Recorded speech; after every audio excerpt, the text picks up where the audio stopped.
Hello students, आज की video में हमारा टॉपिक होगा common salt raw material for chemical. ठीक है, आज हम कॉमन सॉल्ट के बारे में पढ़ेंगे कि हम उसकी फॉर्मेशन कैसे करते हैं। जो सॉल्ट्स की अगर हम देखें जिसमें स्ट्रॉन्ग एसिड और स्ट्रॉन्ग बेस आपस में कंबाइन करके जब सॉल्ट बनाते हैं तो उसकी जो पीएच वैल्यू होती है वो 7 होती है। और अगर हमारा एसिड जो है वो स्ट्रॉन्ग है और बेस जो है वो हमारा वीक है तो उनका जो कॉम्बिनेशन से बना सॉल्ट होता है वो मोर देन वो कैसा होगा, एसिडिक होगा, क्योंकि उसमें एसिड कैसा है वो स्ट्रॉन्ग है, उसकी वैल्यू पीएच वैल्यू कैसी होगी, लेस देन 7 होगी। ठीक है, और अगर हमारा जो एसिड है वो वीक है और जो हमारा बेस है वो स्ट्रॉन्ग है तो उस टाइम पे हमारे जो पीएच वैल्यू होगी सॉल्ट की वो कैसी होगी, मोर देन 7 होगी। ठीक है, तो ये चीज़ें इंपॉर्टेंट है और जैसे मैं आपको पढ़ाती हूँ उसके साथ साथ ही आप बुक को भी रिवाइज करते रहिए जिससे तुम्हें बेटरली सारी चीज़ें क्लियर हो जाएंगी।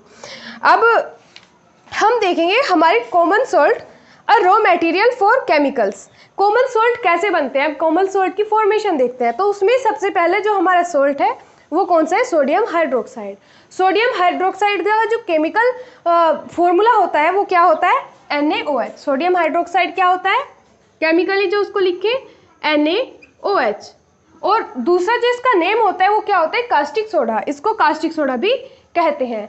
जो हमारा उसके लिए टॉपिक है वो कौन सा है, कैस्टनर केल्नर प्रोसेस। तो आज की वीडियो में हमारा जो इम्पोर्टेंट टॉपिक होगा वो क्या होगा, कैस्टनर केल्नर प्रोसेस।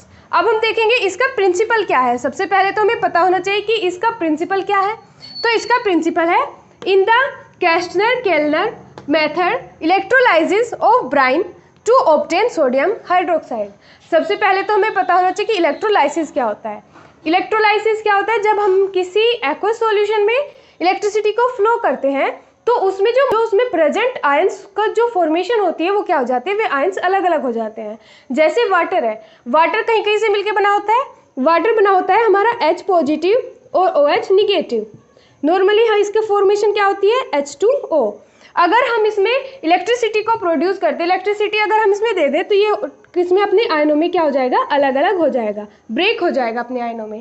तो जब वो अपने आयनों में इलेक्ट्रिसिटी को प्रोड्यूस करने से आयनों में ब्रेक हो जाता है तो उसको क्या कहते हैं, इलेक्ट्रोलाइसिस कहते हैं। अब देख लेते हैं ब्राइन क्या होता है। ब्राइन हमारा होता है 30% NaCl का जो एक्वस सॉल्यूशन होता है उसको ब्राइन कहते हैं। या फिर जो NaCl मतलब जो हमारा सॉल्ट होता है उसका जो एक्वस सॉल्यूशन होगा, मतलब वाटर में जो उसका फॉर्मेशन होगी, वाटर में जो उसका कंपाउंड होगा वो क्या होगा, वो सॉल्यूशन कैसा होगा, उसको क्या बोलते हैं, ब्राइन सॉल्यूशन। या फिर 30% NaCl का जो सॉल्यूशन होता है एक्वस सॉल्यूशन उसको क्या बोलते हैं, ब्राइन सॉल्यूशन। तो इसमें क्या कहा है इसने इन्होंने कि जो इलेक्ट्रोलाइसिस करने पर जो ब्राइन का जब हम इलेक्ट्रोलाइसिस करते हैं तो उसके बाद कहीं की फॉर्मेशन होती है, सोडियम हाइड्रोक्साइड की फॉर्मेशन होती है। अब हम देखेंगे इसके लिए एक फिगर है, उसके अकॉर्डिंग हम समझेंगे कि उसमें क्या क्या प्रोसेस होता है और कैसे फिर हमारा NaOH बनता है। तो उसके लिए क्या होगा, इसकी फिगर आप अपने बुक से नोट कर लोगे, यहाँ पे मैं एक्सप्लेन कर रही हूँ। हम एक कंटेनर लेंगे, ठीक है, कंटेनर के अंदर 2 इलेक्ट्रोड्स होंगे, एक तो पॉजिटिव और एक निगेटिव।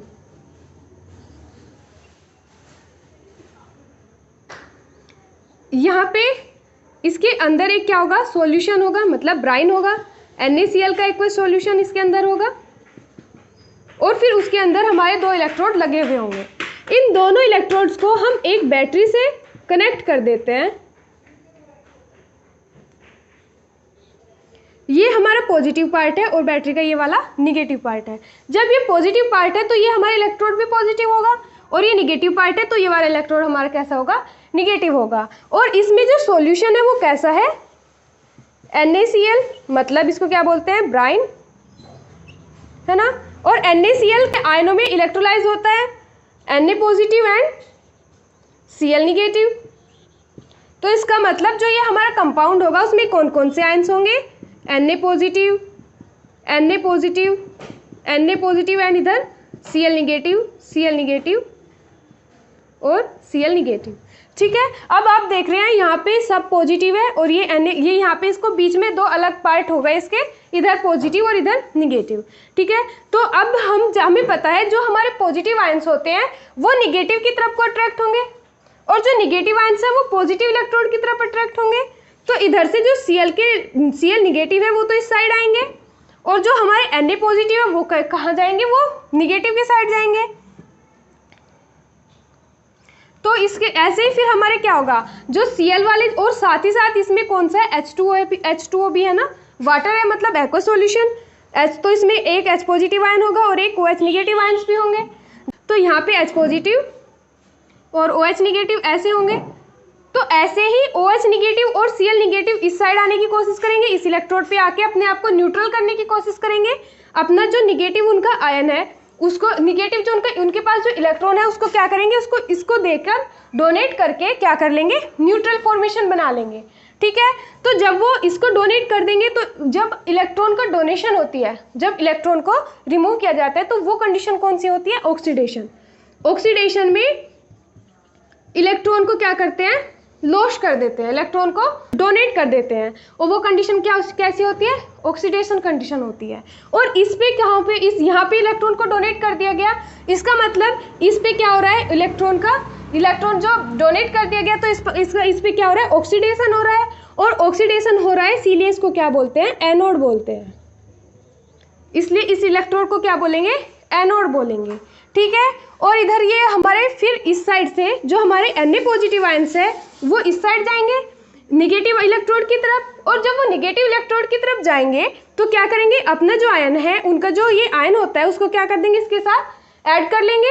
मतलब उसका इलेक्ट्रॉन लेके एक्सेप्ट करने के बाद अपना जो उनका आयन है पॉजिटिव आयन उसको न्यूट्रलाइज कर देंगे। तो इसीलिए इस पे कौन सी रिएक्शन होती है, रिडक्शन। और जब इस पे रिडक्शन की इक्वेशन होगी तो यहाँ पे हमारा क्या बनेगा, कैथोड। तो ये हमारा क्या बन जाएगा, कैथोड बनेगा। तो हमें ये याद रखना है कि जिस इलेक्ट्रोड पे ऑक्सीडेशन होता है उस इलेक्ट्रोड को हम एनोड बोलेंगे और जिस इलेक्ट्रोड पे हमारा रिडक्शन होता है उसको हम कैथोड बोलेंगे। कुछ बच्चे इसको ऐसे भी याद रख लेते हैं कि निगेटिव वाला जो हमारा इलेक्ट्रोड होता है उसको कैथोड बोलते हैं और पॉजिटिव वाले इलेक्ट्रोड को एनोड बोलते हैं। लेकिन आपको उसकी फॉर्मेशन पता होनी चाहिए कि उसको एनोड क्यों बोलते हैं। तो उसको एनोड क्यों बोलते हैं, क्योंकि जो ऑक्सीडेशन होगा वो जिस इलेक्ट्रोड पे भी होगा उस इलेक्ट्रोड को एनोड बोला जाएगा और जो रिडक्शन होगा वो जिस इलेक्ट्रोड पे होगा उसको क्या बोला जाएगा, उसको कैथोड बोला जाएगा। ऑक्सीडेशन की फॉर्मेशन देख लेते हैं। क्लोरीन के पास पहले कैसा था, क्लोरीन निगेटिव। ठीक है, तो ये क्या करेगा, अपने इलेक्ट्रॉन को डोनेट कर देगा। 2 क्लोरीन निगेटिव आयंस अपने इलेक्ट्रॉन को डोनेट करके Cl2 और 2 E निगेटिव की फॉर्मेशन कर लिए और निगेटिव 2 इलेक्ट्रॉन इसका बाहर निकल जाएगा। तो ये जब इसको डोनेट कर रहा है तो ये फॉर्मेशन ऑक्सीडेशन की हो जाएगी। ऐसे ही अगर हम ये कहीं पे हुई है, ये इक्वेशन बनी एनोड के लिए। ठीक है, तो एनोड पे कौन सी इक्वेशन बनेगी, एनोड पे हमारी ये वाली इक्वेशन बनेगी। हमारी जो ये इक्वेशन थी, ये वाली इक्वेशन, ये तो कहीं के लिए हो गई, एनोड के लिए। अब हम कैथोड के लिए देखेंगे कि हमारी कैथोड पे कौन सी फॉर्मेशन होगी। तो H पॉजिटिव आयंस जब कैथोड के पास चला जाएगा और वो फिर उससे निगेटिव आयन के साथ कंबाइन होकर निगेटिव आयन को एक्सेप्ट करने के बाद क्या कर लेगा, अपने आप को न्यूट्रल कर लेगा। तो इसके लिए रिएक्शन क्या हो जाएगी, 2H पॉजिटिव 2 इलेक्ट्रॉन्स के साथ कंबाइन होकर H2O की फॉर्मेशन बना लेंगे। ठीक है, तो यहाँ पे सबसे पहली बात हमारा जो कंटेनर होना चाहिए वो क्लोज कंटेनर होना चाहिए। ठीक है, हमारा कंटेनर ये जो है जो कैसा होना चाहिए, क्लोज होना चाहिए। तो इस पे हमने देखा, इस पे तो हमारी क्लोरीन गैस प्रेजेंट हो गई। क्लोरीन के आयन, जब 2 क्लोरीन के आयंस इस एनोड पर गए तो क्या हो गया, उन्होंने अपने आप को क्लोरीन में चेंज कर दिया और उसके जो आयंस थे वो डोनेट हो गए। तो यहाँ किसकी क्वांटिटी ज़्यादा होगी, यहाँ पे क्लोरीन की क्वांटिटी ज़्यादा होगी, तो यहाँ से क्लोरीन गैस बाहर निकल जाएगी। तो कैथोड पर कौन सी गैस प्रेजेंट होगी, हाइड्रोजन। तो यहाँ से हाइड्रोजन गैस रिमूव हो जाएगी और हमारा जो ये कंपाउंड है, जो हमारा इसके अंदर जो सॉल्यूशन है वहाँ पे क्या बचा, एक तो Na पॉजिटिव और साथ में OH निगेटिव। और ये जो Na पॉजिटिव और OH निगेटिव है ये आपस में कंबाइन करके NaOH की फॉर्मेशन बनाते हैं। ठीक है, तो इस तरह से हमारा ये सारा प्रोसेस होता है। निगेटिव आयंस तो इस पॉजिटिव इलेक्ट्रोड की तरफ जाएंगे, पॉजिटिव आयंस निगेटिव इलेक्ट्रोड की तरफ जाएंगे, और पॉजिटिव आयंस में क्लोरीन जो हमारा है वो इस पे ऐड हो जाएगा, क्योंकि OH कैसे कंपाउंड है, OH है 2 कंपाउंड, और क्लोरीन कैसे है, सिंगल कंपाउंड। तो अगर हम देखें नॉर्मली तो Cl ज़्यादा जल्दी पहुंचेगा क्योंकि वो एक सिंगल कंपाउंड है, और OH आपस में रिएक्ट करके बने हुए हैं, तो उनकी जो रिएक्टिविटी होगी इसके पास जाने की वो थोड़ी कम होगी। तो इसीलिए यहाँ पे क्लोरीन आयंस ज़्यादा रिएक्ट करते हैं, क्लोरीन आयंस इस पे आके इस पे अट्रैक्ट होते हैं और उसके बाद अपने आप को चेंज कर लेते हैं क्लोरीन गैस में, और फिर यहाँ से क्लोरीन गैस बाहर निकल जाती है।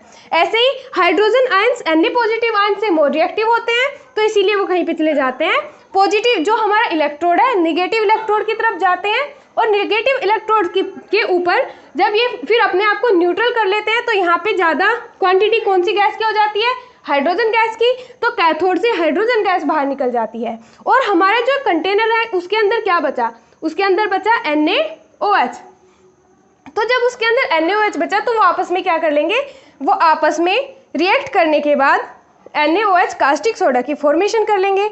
और अगर हम इसकी इक्वेशन देखें तो क्या हो जाएगी, NaCl प्लस H2O, क्योंकि NaCl तो हमारा सोल्ट है, H2O हमारा लिक्विड है। जब हम इनको आपस में मिलाएंगे और इलेक्ट्रिसिटी इसमें फ्लो करेंगे, तब क्या हो जाएगा, NaOH की फॉर्मेशन होगी प्लस हाइड्रोजन गैस बाहर निकलेगी और साथ ही क्लोरीन गैस रिमूव हो जाएगी।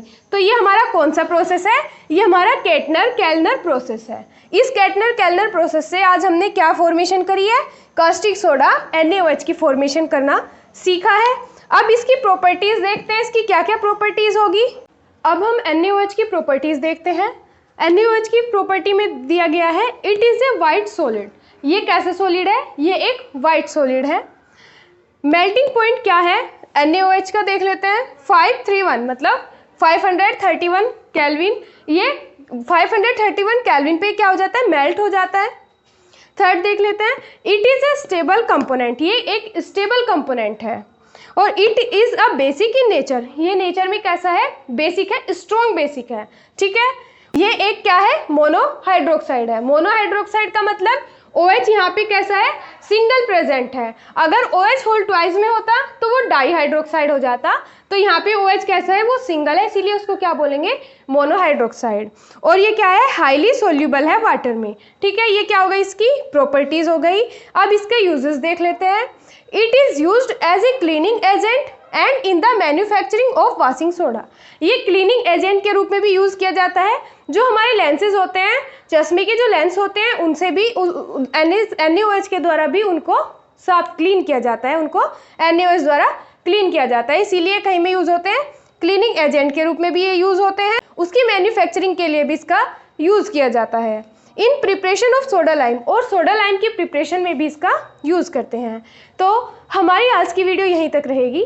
फ्रेंड्स, अगर आपको हमारी वीडियो पसंद आई हो तो प्लीज़ हमारे चैनल को सब्सक्राइब कीजिए, वीडियो को लाइक कीजिए और शेयर कीजिए। Thank you.